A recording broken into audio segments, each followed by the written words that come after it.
Siempre me ha gustado jugar de defensa y me siento supremamente bien.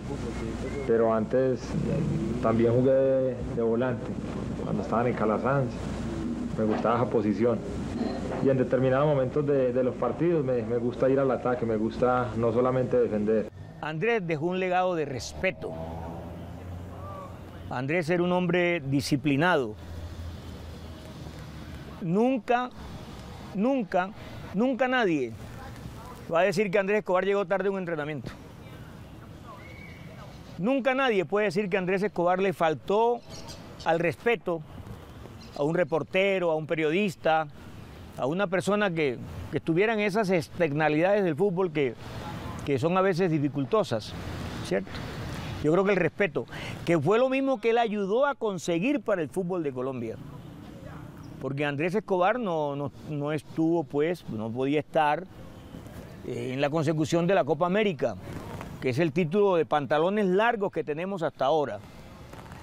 Pero Andrés Escobar consiguió un título que es muy difícil que los equipos de fútbol consigan: respeto. Hablar de fútbol es hablar de pasiones, de amor, de llanto, de alegrías, de triunfos y de derrotas. Hablar de jugadores es hablar de pases, atajadas, definiciones, gambetas, paredes y celebraciones. Hablar de defensores es hablar de ubicación, de reacción, de cierres, de fuerza, de salidas y de anticipación. Hablar de Andrés Escobar es hablar de coherencia, disciplina, respeto, alegría, inteligencia y de compromiso. Es hablar de fútbol, es hablar de jugadores, es hablar de defensores. Que en nuestra casa a todos nos gustaban los deportes. A mi padre, a mi madre, a mis hermanos. Jugábamos fútbol y era una pasión en la casa el fútbol. Uno de mis hermanos jugaba voleibol. Mi hermano José Darío, el mayor, le encantaba el fútbol. Yo jugaba fútbol. Mi padre lo jugaba, pero no profesional, porque él trabajó en una entidad bancaria muchos años. Pero siendo niños nos llevaban a los alrededores del estadio Atanasio Girardot, y en los parqueaderos del estadio, ahí armábamos las porterías o las llevábamos en un carro, porterías hechas por nosotros con mallas, en madera. Entonces era un recuerdo muy, muy lindo, era no solamente subir 2 porterías, un balón y a jugar con los amigos de mi papá. Y bueno, nosotros éramos los pelados, los sardinos, y desde ahí empezó esa pasión. En marzo de 1967 nació en Medellín uno de los futbolistas más importantes que ha tenido el fútbol de nuestro país. Para algunos, el mejor defensor central que ha vestido la camiseta del Atlético Nacional y la Selección Colombia a lo largo de su historia. Un jugador que rompió el esquema del jugador físico para destacarse por su técnica e inteligencia y sobresalir en una posición que es dominada tradicionalmente por futbolistas llenos de fuerza. Una persona que desarrolló su vida profesional con unos guayos, pero que dejó huella entre las personas que conoció por los valores que fueron ejemplares a lo largo de sus 27 años de vida. La riqueza de nosotros fue una riqueza a nivel moral, una riqueza de principios, una riqueza de educación, que es lo que más nosotros como hijos le tenemos que agradecer a nuestros padres. En el caso de Andrés, yo creo que uno es producto de lo que va observando y todas esas manifestaciones y cómo actúa uno en el colegio, con los amigos, en las reuniones de familia, con los compañeros, con la gente que uno no conoce. Pero a partir de saber que uno tiene que respetar a todas las personas por igual, no hacer concesiones, ser genuino, ser como es uno. Andrés era una persona que nunca aparentó absolutamente nada. Para muchos, Andrés Escobar no tenía el prototipo de futbolista que buscaban los equipos, ya que era muy delgado. Sin embargo, su técnica e inteligencia le permitieron abrirse espacio entre los jugadores para poder llegar a vestir la camiseta de la Selección Antioquia. Los colores blanco y verde estuvieron ligados durante casi toda la vida a Andrés Escobar y precisamente vistiendo la camiseta de la representación paisa en 1985 sufrió su primera decepción en una corta y brillante carrera profesional. Y Gustavo Zapata, a través de don Humberto Velázquez, llevó a Andrés Escobar a la selección Antioquia. Y era una novedad, ese flaco zaguero central, perfil izquierdo, y comenzó a destacarse. Antioquia peleó el título en Cali. El partido final terminó 1-1 y se fue a definición desde el punto de penal. Y el penal de Antioquia lo votó Andrés Escobar. La escena aquella que todavía recuerdo, en esa época nosotros viajábamos a transmitir, es realmente conmovedora, porque mientras entrevistábamos a los jugadores que estaban caídos anímicamente, buscamos a Andrés Escobar, quien había perdido regularmente. Es noticioso eso, y no lo veíamos, y estaba en todo el centro del Estadio Olímpico Pascual Guerrero. Allá fuimos boca abajo llorando, como un nene, como un niño llorando, y le decíamos cosas y hubo que esperar. Despedimos la transmisión ese día con la nota de Andrés Escobar. Le dio muy duro eso. Allí conocí de cerca a un ser humano chévere. Con 19 años, su debut como profesional fue el 31 de agosto de 1986, jugando unos minutos con el primer equipo del Atlético Nacional ante el Unión Magdalena, después de reemplazar a John Jairo Treyes. Y comenzó a trabajar con Atlético Nacional, el técnico era Luis Cubillas. Y Luis Cubillas le hizo debutar en el fútbol profesional. Un ratico de partido, que no recuerdo el rival, pero jugó de lateral izquierdo. O sea, Andrés no debutó en su posición, jugó de lateral izquierdo. Y yo conocí todas esas cosas muy de cerca. La parte previa, la charla que tuvo varias charlas en la semana. Cubillas le decía que hiciera eso que él hacía en la otra posición. O sea, cuando recibiera la pelota, que tratara de apoyarse y no salir tanto. Claro, porque no era el fuerte de él, la velocidad ni cosa parecida. Y tuve la oportunidad de jugar como 5 o 10 minutos.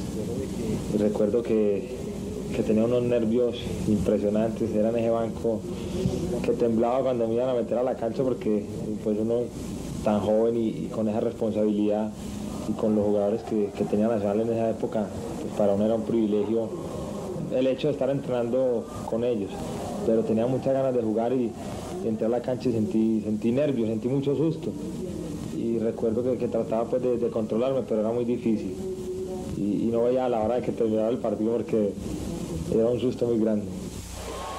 Su personalidad dentro y fuera de la cancha, su inteligencia, la precisión de su pierna izquierda y su técnica le permitieron jugar como titular el 22 de marzo de 1987 ante Cúcuta Deportivo y nunca más soltó su puesto, el cual tenía como dueño a Norberto Molina, exjugador de la Selección Colombia.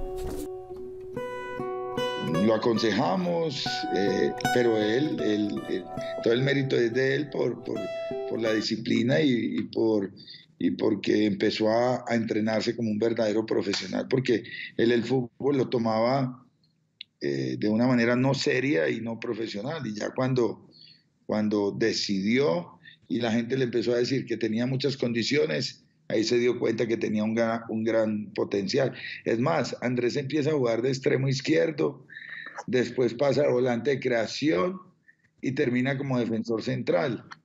Y el que lo ubica defensor central es Carlos El Pizzi Restrepo, quien fue una persona que se crió con nosotros ahí en el barrio Calasanz.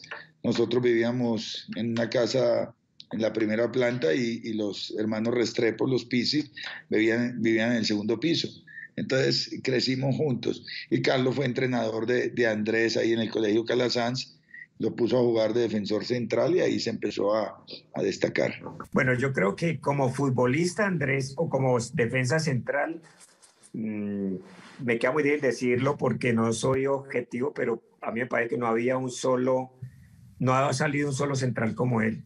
Yo particularmente, hay dos centrales que me han descrestado en el mundo. Uno se llama Franco Baresi, que lo enfrenté contra Milán, y el otro se llama Andrés Escobar. y iban a ser pareja de centrales después en el Milán porque lo iban a contratar. O sea que los dos mejores centrales del mundo iban a jugar juntos y Andrés era un manual para todos los centrales, porque sinceramente todos lo sabía hacer bien. O sea, si yo, no porque no esté, pero si yo me pudiera, o porque sea mi amigo, pero yo me pudiera poner a decir, a ver, Andrés, ¿en qué se equivocaba? Es difícil encontrarlo honestamente, porque era un defensa muy completo. No solamente era un defensa que defendía bien, sino que atacaba bien también. Andrés Escobar arranca, tiró. Andrés le aportaba al equipo liderazgo, jerarquía, salida y seguridad, por lo que se convirtió en pieza clave del equipo de Francisco Maturana, que conquistó en 1989 la primera Copa Libertadores en la historia del fútbol colombiano. Si lo mete, gana Colombia la Copa Libertadores, tiró, gol, Colombia campeón de América, Colombia campeón de América, Nacional campeón de América. El éxito del Atlético Nacional de esa época fue que la sociedad colombiana se interpretó en cada uno de nosotros. Yo creo que el loco, el que pinta o el que hace canciones y se sale de la norma se parece mucho a René, porque se sale del común. Ese trabajador que se levanta todos los días a moler y a darle duro, se identificaba con Leonel, con toda seguridad. Con Andrés, la persona coherente en todo lo que hace, la persona que es correcta en cada una de sus actuaciones, que lo que hace afuera, adentro, en todos lados marca coherencia. ¡Campeón continental de América! En medio de la violencia que los carteles de la droga habían desatado en Colombia, el caballero de la cancha y varias leyendas del fútbol colombiano como René Higuita, Leonel Álvarez, Alexis García, Luis Alfonso el Bendito Fajardo, John Jairo Treyes o Albeiro el Palomo Zurriaga integraron un equipo que le devolvió la esperanza y la alegría a un país sumergido en las lágrimas causadas por las drogas y las balas. Y jugando un amistoso antes contra un equipo de una universidad en Japón, Andrés se jodió el tobillo, tuvo un esguince maluco y el partido estaba muy próximo. Y lo vi casi que ni dormir, con todo el tiempo metido el pie en un balde con agua y hielo, buscando recuperarse a como era lugar. Él no iba a perder esa ida hasta Tokio y prometió desde el principio que jugaría y así lo hizo. Y terminó el partido y tenía ese pie impresionantemente feo, pero jugó como si no se lo hubiera notado. Luego de disputar la final intercontinental, donde Atlético Nacional cayó 0-1 ante el AC de Milán,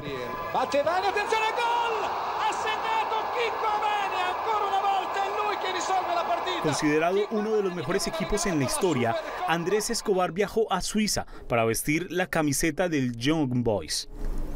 Pues era tanto el amor por él y la hermandad que teníamos que me llamó desde Suiza y me dijo: estoy muy solo por aquí, vení, me acompañás un tiempo. Y yo le dije: ¿cómo así? Si yo soy jugador de fútbol profesional, ¿cómo voy a dejar yo la carrera? Aguante. Y me dijo: no, esto acá hay un invierno muy berraco y esto está muy duro, estoy muy solo. Y le dije: bueno, mándeme los tiquetes y la otra semana me voy. Y entonces yo aproveché que había un receso en Colombia. Habían asesinado al árbitro Ortega en 1989, en el mes de noviembre, diciembre, y el campeonato colombiano lo aplazaron hasta el mes de marzo del siguiente año. Entonces yo en los primeros días de febrero me fui y al mes me dijo: ¿qué va a hacer? Y le dije: pues ya lo estoy acompañando acá, ya me voy a quedar con usted todos estos 6 meses y yo no voy a jugar este semestre. A préstamo sin opción de compra, el futbolista fue titular en todos sus partidos durante el primer semestre de 1990 y de esta manera se proyectaba para poder llegar a un equipo más grande y prepararse para su primera fiesta mundialista. El debut con la selección Colombia fue ante el conjunto de Canadá en marzo de 1988 y 2 meses después, en el legendario estadio de Wembley, Andrés Escobar conquistó su único gol con la selecta ante Inglaterra. Un partido amistoso que finalizó 1-1.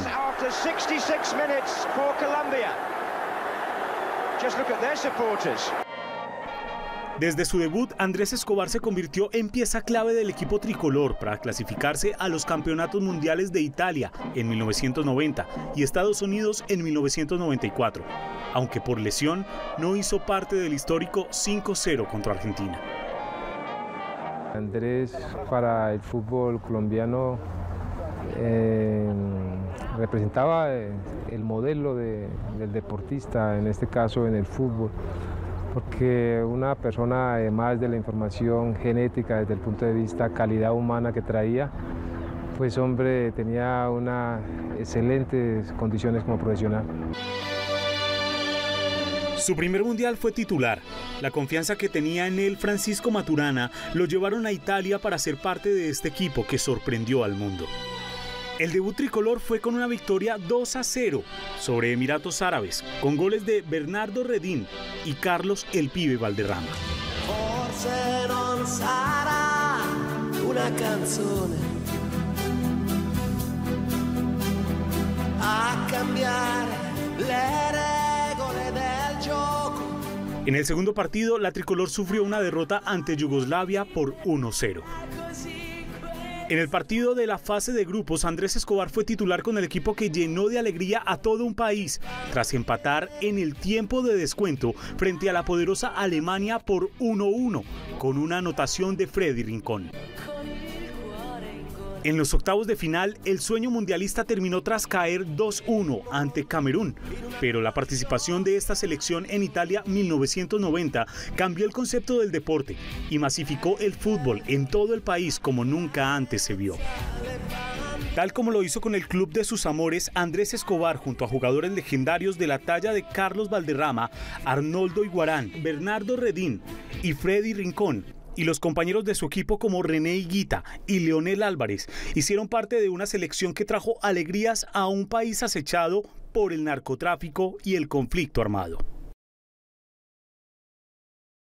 Una lesión de rodilla lo sacó de la Copa América de 1993 y de las eliminatorias para Estados Unidos 1994, por lo cual no fue parte del famoso 5-0 frente a Argentina, pero su disciplina y actitud, temperamento y responsabilidad despejaron cualquier duda sobre su participación en el Mundial, y nuevamente fue titular de la selección para participar en la segunda cita orbital de una manera consecutiva, sin que nadie supiera que sería el último torneo que jugaría. El tiro, vamos al cuarto, el tiro, increíble. Por el hijo de la marca, está buscando el quinto, se frena un poquito, Rincón se le pasó, sí, tren, gol.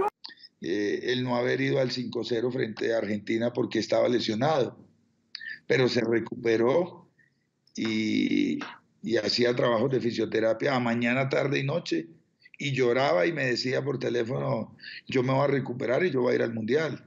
Hizo hasta lo imposible y los médicos le decían, usted no llega al Mundial. Y a base de trabajo, de esfuerzo, de sacrificio, se recupera y va al Mundial de Estados Unidos. Hoy lo tuviéramos vivo. El primer partido fue una dura y sorpresiva derrota ante Rumania 3-1, con gol de Adolfo Valencia. Igual que tonto y tontazo. En el duelo ante Estados Unidos, el equipo colombiano cayó 2-1 ante la selección local y Andrés cometió un error que significó un autogol en contra de su equipo. El descuento fue por intermedio de Adolfo Valencia. Había mucha juventud norteamericana en el estadio. Gran gol en el segundo tiempo adentro, pero Colombia merecía un poquito más. Podía hacer algo más. Y a los 45 minutos es Valencia. Sin opciones de clasificar, Colombia venció 2-0 a Suiza en el último partido de grupos con anotaciones de Hernán Gaviria y Harold Lozano. Fue en este mundial, en la ciudad de Los Ángeles, donde Andrés Escobar sufrió el golpe más duro de su carrera profesional, marcando un autogol que no se pudo remontar en la cancha, pero que marcó a un país que no lo pudo superar en una época de aguda crisis por la violencia.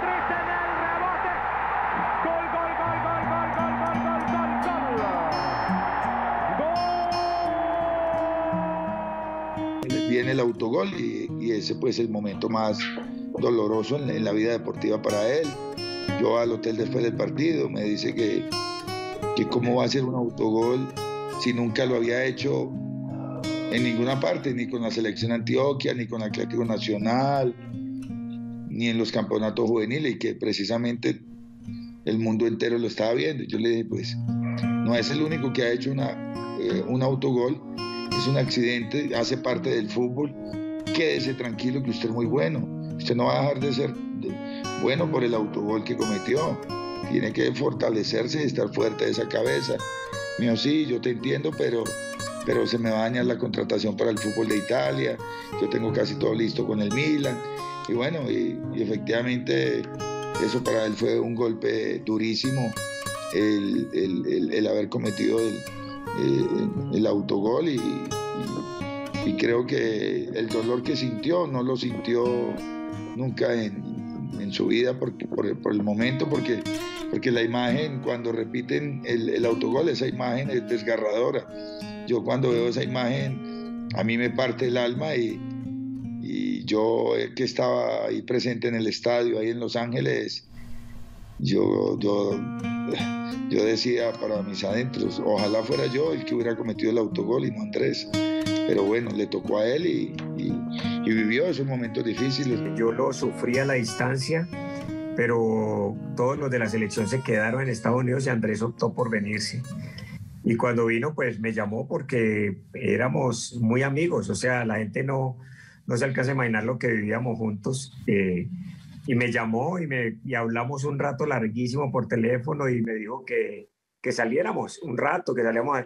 Yo le dije, no es el momento, yo no creo que este sea el momento para salir, debes evitar eso, si querés salimos a otro lado y nos tomamos una cerveza o hablamos en otro momento, pero él estaba dispuesto a salir, él quería salir y dispersarse y soltar un poquito. Yo lo vi muy frustrado con el tema, Andrés era muy ganador, muy competitivo, y le dio muy duro. El que diga que él lo tomó suavemente está mintiendo, él le dio muy duro, fue una frustración muy grande, pero él era un hombre que sabía superar los momentos y lo estaba superando, estaba en ese momento de superar ese momento. A Andrés Escobar lo mató Humberto Muñoz. Él fue quien, en la madrugada del 2 de julio de 1994, apretó 6 veces el gatillo de su revólver calibre 38 en el parqueadero de una discoteca en la vía Las Palmas de Medellín. Así quedó probado en la sentencia en contra del perpetrador del crimen, quien resultó ser el chofer de los hermanos Santiago y Pedro Gallón Henao. Muñoz fue condenado a pagar 43 años de cárcel, de los cuales solo cumplió 12. Desde el 2005 está libre. Porque antes de salir en el bus que lo traía al aeropuerto, lo llevaba mejor, allá en Los Ángeles al aeropuerto, yo le hice una entrevista a Andrés Escobar. Y le pregunté inclusive que si no le daba miedo. Y me dijo, tú me conoces. Esto lo estoy respondiendo textual. Tú me conoces, Santi. ¿Tú crees que alguien me haría daño? Juepucha, yo jamás pensé que le iba a pasar eso. Jamás. La violencia acabó con la esperanza de uno de los mejores jugadores en la historia del país. Un crimen que también mató una parte de Colombia y que 26 años después aún tiene preguntas sin respuestas. Andrés tenía su futuro planeado, ya que no solo estaba a punto de casarse con su novia Pamela Carscardo, sino que estaba a una firma para integrar uno de los mejores equipos de la década de los 90, el AC Milán de Italia. Yo primero le llamaba seguridad a Escobar, y después viéndolo cómo interactuaba con la gente le llamaba el caballero de las canchas. Es que era un caballero, eso era Andrés Escobar, un caballero. Dentro de la cancha brilló por su técnica, precisión, salto y anticipación. Fuera del fútbol se destacó por su alegría, amabilidad y generosidad. Pero toda su vida, con o sin balón, estuvo enmarcada por el respeto, la disciplina, la lealtad, el compromiso y la honorabilidad. Yo estoy seguro que esto no se sabe. Andrés Escobar ayudaba a algunos hogares que él conocía. Y él solo, porque me decía, no, lo que voy a hacer, que vas a estar con la novia, le preguntaba, Andrés, ¿vas a estar con...? No. y era que él repartía cosas. ¿Qué repartía? Yo no sé, pero él llevaba cosas a ciertos hogares que conocía. Era un hombre de espíritu altruista. Andrés Escobar es el caballero de la cancha. Es el inmortal número 2 y también es paisa. Yo creo que Andrés no solamente fue caballero en la cancha, sino que era un caballero afuera, un caballerazo. O sea, Andrés era un tipo leal, era noble, no era débil, porque nadie puede decir que Andrés no, es que Andrés te quitaba todos los balones limpios. No, Andrés era fuerte para ir a recuperar la pelota, pero era muy leal. Era todo un caballero y sabía pedir disculpas cuando se pasaba de fuerza. Y fue un tipo que en todo lo que hizo en la vida, no solamente dentro de la cancha, sino afuera, fue coherente y era un caballero en toda la extensión de la palabra.